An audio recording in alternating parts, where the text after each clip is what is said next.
Oh, one last question before I hit continue. Is this going to be shown? All right. Welcome everyone to the 2021 SF Doc Fest and to this Q&A for Sementara with Xiaomen and Joant, the directors of the film. Thank you all so much for being here today. Thank you. Thank you for having us. Hi, Kayla. So to kind of start off the conversation, the film covers a lot of things that are all kind of connected to Singapore's 50th anniversary. And you all mentioned in kind of the description of your film and your submission that the inspiration being Chris Marker's Le Joli Mai, and some other sort of inspirations that I heard you all talk about in your Q&A when the film screened in Singapore. And so I'm just kind of curious to start us off, like when you all started filming, sort of how the process of starting the project worked for you all. And then Xiaomen, for you as someone who's from Singapore and grew up in Singapore, sort of how did your experience inform how you approach the film? Yeah. As far as the process, we did a lot of we looked at a lot of films, as you mentioned, Chris Marker, and a lot of other different films. We looked at Samsara, Baraka. There's one by Jem Cohen called Counting that I definitely liked, which was in a similar vein. So we looked at a lot of references, and then at the same time we looked at different themes that we liked about these films and how they can apply to Singapore. And even on a very early pre-production meeting, we wrote down like what we want the film to feel like and to be like. So we wrote things like we want it to be emotional, we want it to be hip, we want it to be, you know, tongue in cheek, and we had all these notes that we felt, okay, this is what we want to see, this is what we want people to grasp when they go through this whole journey. And I think with that in mind, every time we went out, we had that anchor to film a certain way, or to interview a certain way, or to edit a certain way. Yeah, and you ask about myself as a Singaporean and how that sort of shaped my directing journey with this film. And I think for me, it made it incredibly personal. At that point in time, I had spent a significant amount of time away from Singapore, from age 14 to 21. And I had come back to Singapore, and I was trying to find out for myself what it meant for me to be Singaporean and what Singapore meant to me now that I was an adult. So in many ways, that personal searching drove a lot of my exploration of the themes and people and topics in the film. Yeah, I think both of those things really come through throughout the film. And you already kind of mentioned editing, and so I'll kind of move on to that question that I had sort of about the process of editing and also how you all structured the film. Sementara meaning transient, but it doesn't necessarily mean that your cuts of the film are super quick. You really allow moments to breathe and people to talk and have conversations with you all, or just kind of conversations in general about the various things that the film sort of addresses. And so I kind of would love to hear you all talk about the construction, especially of the opening sequence and sort of the ending sequence of the film, and just sort of the general kind of rhythms that you all figured out as you edited the film together. Yeah, I think rhythm was a big part of the process from the get-go, and the idea of flow or rhythm was something that we conceived of early on, and informed the way we shot it, and then after that, the way we edited it. But at a certain point, pretty much after principal photography had ended, John and I would meet up every afternoon and sit together, and he would take like one day of shooting and I would take another day of shooting, and we would just like whittle it down. And so in that way we had these puzzle pieces, and those puzzle pieces became chapters, and each chapter had a theme. And then it was in putting those chapters together that and seeing how they spoke to each other, that kind of informed our editing process the most. Yeah, that's definitely how it felt for me. And we had like even a document, a page that we had these chapters in, and then we would note them each chapter with like the theme of militarization or the theme of love or the theme of religion and all of this. And then we took that puzzle piece and said, maybe this does this flow well? Is this going to connect well?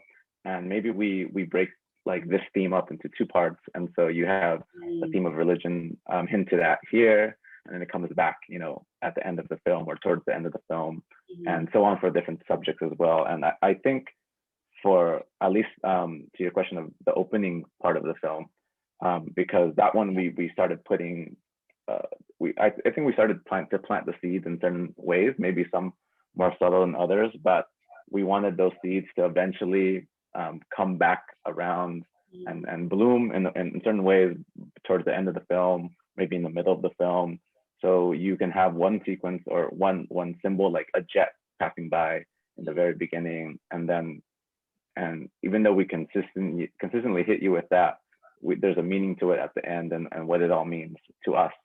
And so along with the document and the puzzle pieces, like the opening scene is planting those seeds, and it might seem random at first, but it kind of ties down for us.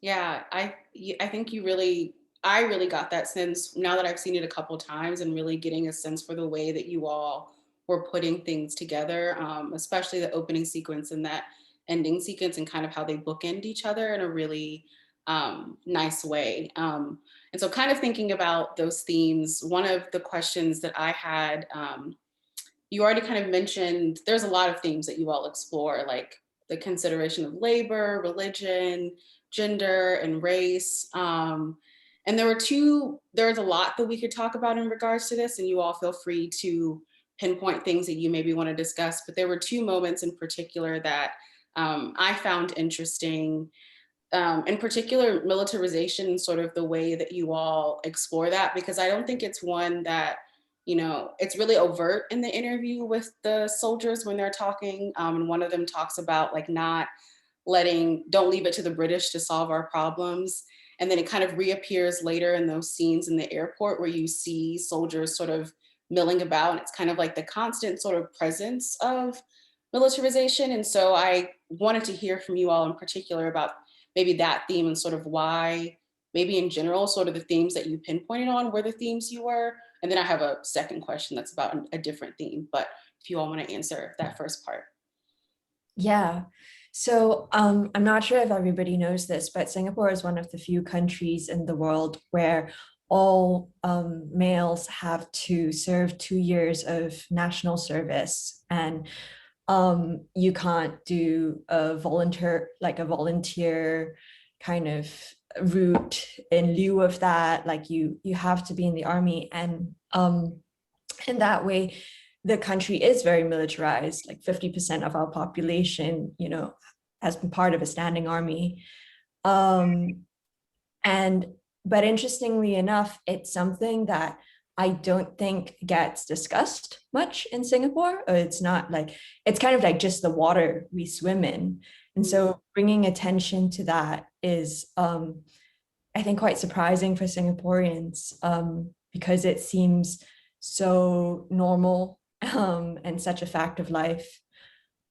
I just think that it's super interesting because even because we're such a small country, and our army, like the stated goal of our army is to just hold off whatever attackers might come our way until our allies come to our aid.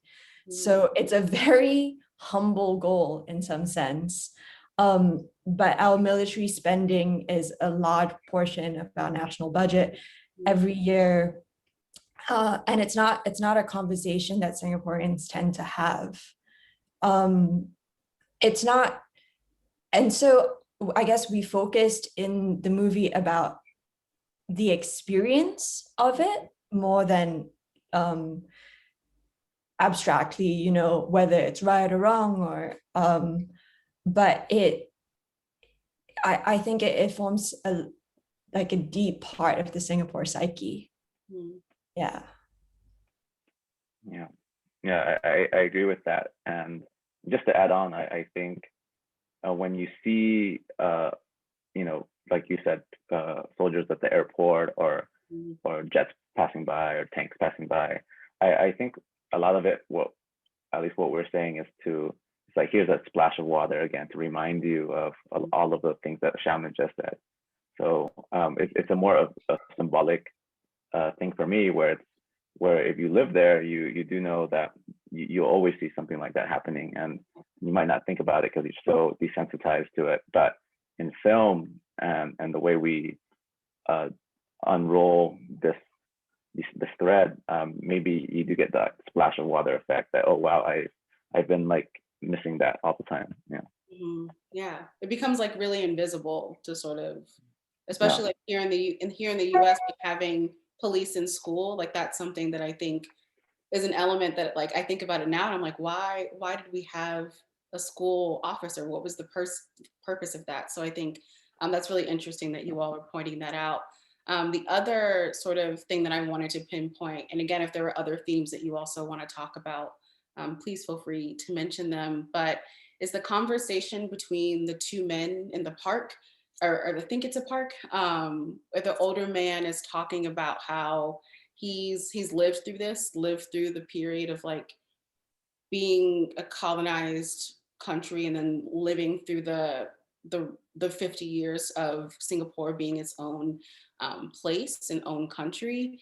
And so I think, colonization is not necessarily the sole reason for the issues in Singapore, but it is the reverberations of it, I think, are really clearly felt in your film, and especially in that conversation between the two of them, where they're kind of talking about Singapore's place in the world and how there's also the conversation about labor and how much people should be paid for what they're doing.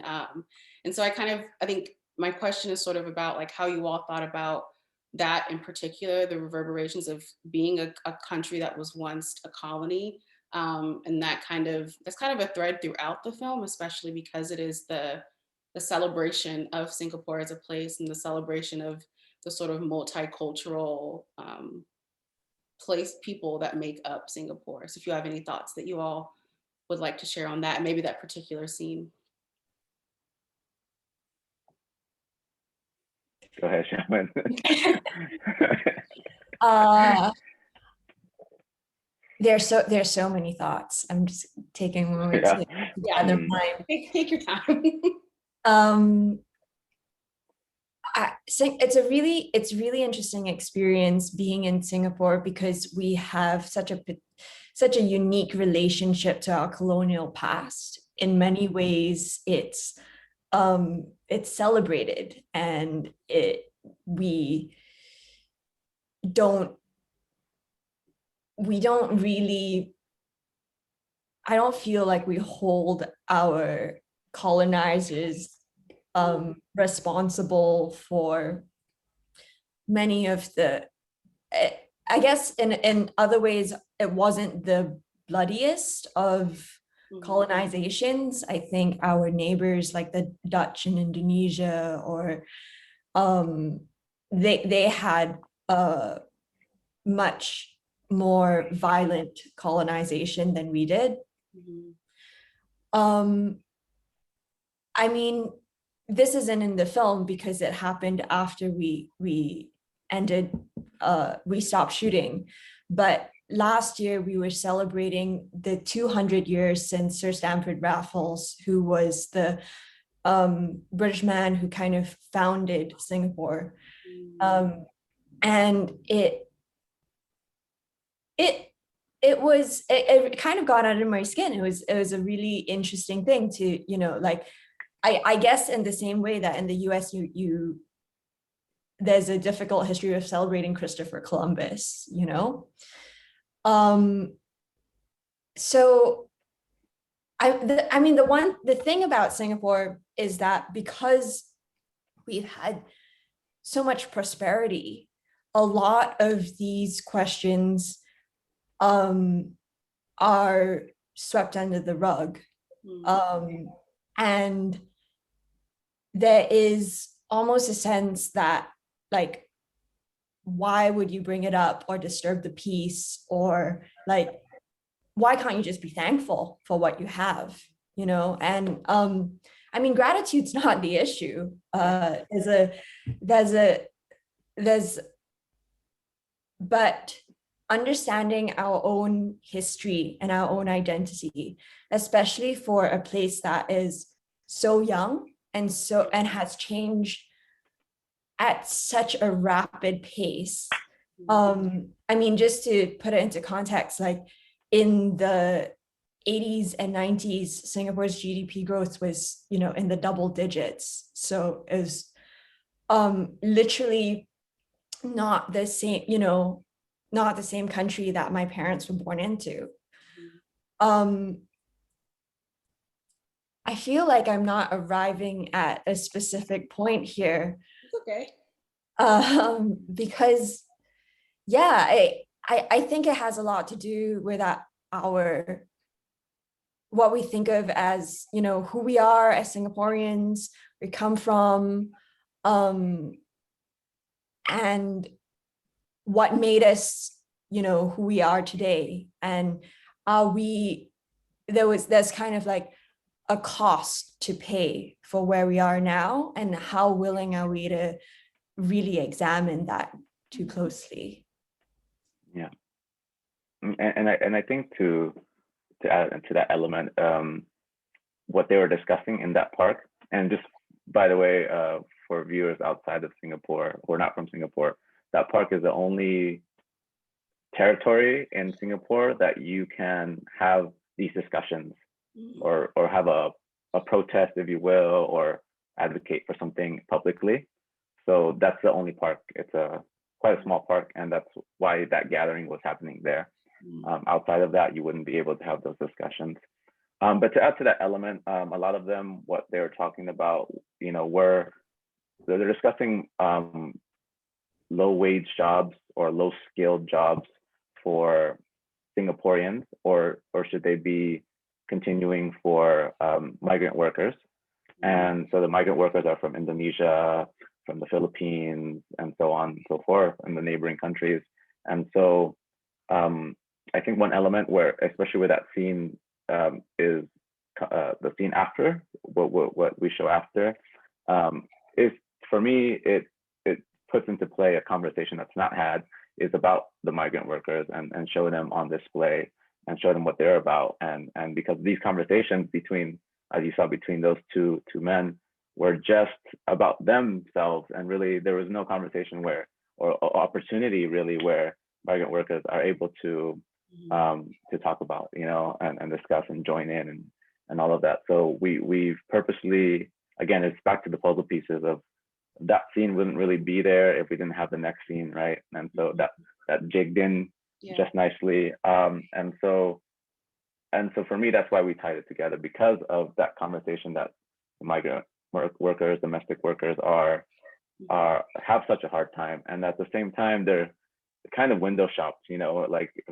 we were kind of hinting at that window shopping, showing where they're from. And it's again, it's back to the being desensitized, because this has happened for decades and decades, and you kind of just walk into these places and you're like, okay, if I need to get a domestic worker for my home and for my family, this is where I can shop. And just putting that perspective and you know, back to the, you know, water on your face kind of metaphor, it was part of that. And so those two scenes kind of, for me, felt that needed to be together, you know. Yeah. So kind of switching gears a little bit, something that Xiaomin and I were actually talking about before we started was kind of like the thoughtful nature of documentaries and filmmakers who are thoughtful about the participants who are in their film.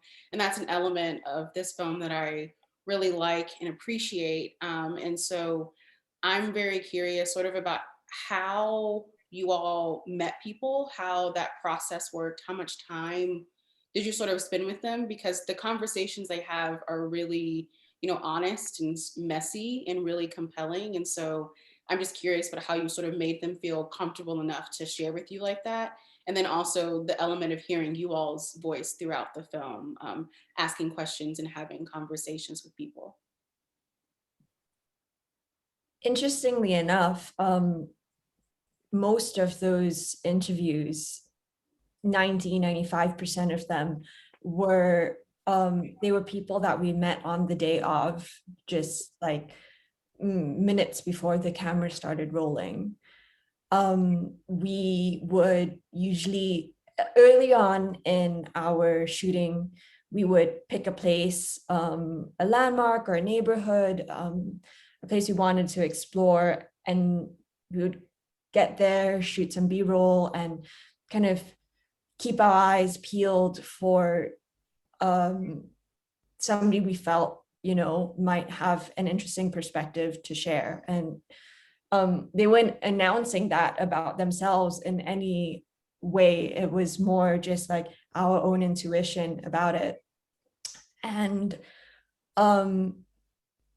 it is surprising. It's surprising to me even now how vulnerable they were willing to be. And it was surprising also at the time because this happened more than a couple of times, that we would get to the end of the interview. And also, like, these are people that we're stopping like in the middle of their busy days, and they would chat with us for 20 minutes, 40 minutes, almost an hour. And then at the end of it, some of them, they thanked us. And I was like, no, thank you. This is how the transaction works. Like, like, we thank you for participating. But I guess they felt that there hadn't been that many opportunities for them to really speak their mind. And they had a lot of opinions that they wanted to share. Maybe they didn't know how much they wanted to share them. We had a list of interview questions before we ever started shooting that we had curated and edited for months. But once we started shooting and once we started interviewing, that quickly went out the window because, it was useful to go through that process, but I found that following the thread of the conversation, like letting the interviewee, my collaborators, lead the conversation, was a lot richer, and they had things that they wanted to get off their chests, that they wanted people to know about. And I feel like all I did was to listen and try and allow them to represent themselves. Yeah. I think Shaman, you hit it right on the head, where people don't have the opportunity to really speak about these things, and not maybe because there's no filmmakers like a block away seeing if they're the right people, but just in general, that sentiment of being able to speak your mind isn't really like on anyone's mind, or like anyone's really thinking about that. But these opinions, they exist, man. They exist. You hear them, commuting, you hear them at bars, you hear them everywhere. They exist. And like what people are saying is really how a good, I would say, percentage of people there feel. And so we kind of knew that existed, and there's a that eagerness to speak about certain issues. And so we just wanted to put that out to the world, and put the real voice of the people out there, more so than a manufactured kind of voice. Yeah. At the same time, I think I was really conscious that I didn't want to get sound bites or ask them, like, oh, what is your opinion on this kind of topical issue? It was very much led by like, who are you, and what do you care about, and what are you wrestling with right now? I really want to know your thoughts and opinions and how you feel. Yeah. It was a very human first approach. Yeah, I think saying that they felt listened to, I think that really that really comes across in the film, and it's something that I really like about it. And kind of continuing thinking about voice, the sound of the film is something that I also found really like visceral and material. Just hearing not only you all's voice, but there's like often the voice of, crowds of people. There's also the sounds of nature and the sounds of planes, and then like the like clackling of the mahjong pieces later on in the film. And so I kind of wanted to hear from you all about how you approached sound, whether that was like while you were filming or in the process of editing and post production. How was that process? Because I think that's also just as important, like hearing their voice, hearing them speak, but also sort of the sounds of Singapore as much as you can represent them in the span of an almost 2 hour film. Yeah. I would say that for me it is a journey, a meditative journey. The film can be that, and so one way to amplify that is through sound and through the design and the music as well. So if anything, like, at least for me, I would want you to go on that journey and like that sonic journey, and whether you get things from the interview or not. And so a lot of the scenes we just, sat there observing. So observational documentary was a big element, not just in the visuals, but also in the audio.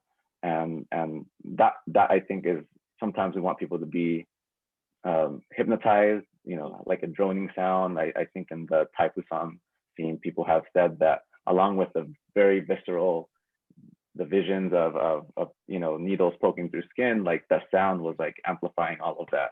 And so, but then you can go into a scene where there's just a dragonfly, and then there's people walking around and in certain religious areas or in cemeteries, and so all of that is the roller coaster we wanted with the sound design in our head. But also it came down to post production as well. We worked with a Singaporean Malaysian sound designer who lives in Singapore. His name is Bert. He's really great, and this is one of his first feature films that he's able to design and mix. So he was and I think a lot of the work he gets isn't like this. So he's very excited to work on a project that's a bit more, like I said, meditative or flexible in terms of creativity, and that was a big component to it. And then along with that, we had this kind of sparse but like I think powerful soundtrack, and the composer and like just the awesomeness that came from that was from Safwan Johari, which is a really awesome guy to work with. But also in Singapore, he's doing a lot of cool music projects. So if anyone's listening, check him out.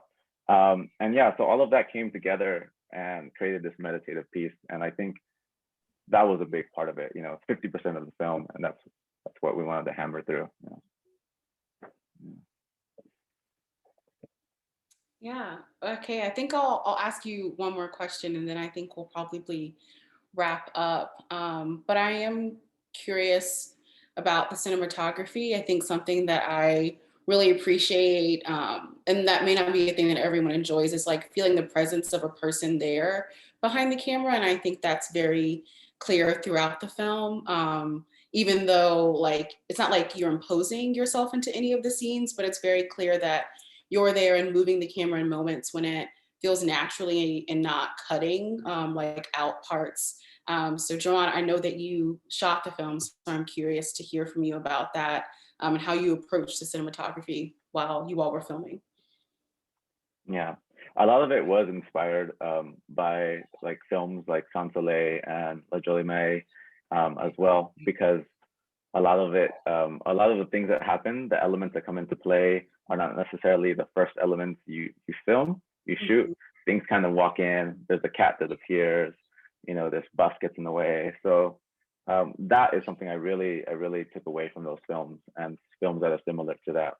And I just wanted that in, because when I watched those films, I felt that the people behind the camera were also characters in the film. And so there's an element of us being behind the film and being characters and exploring as well.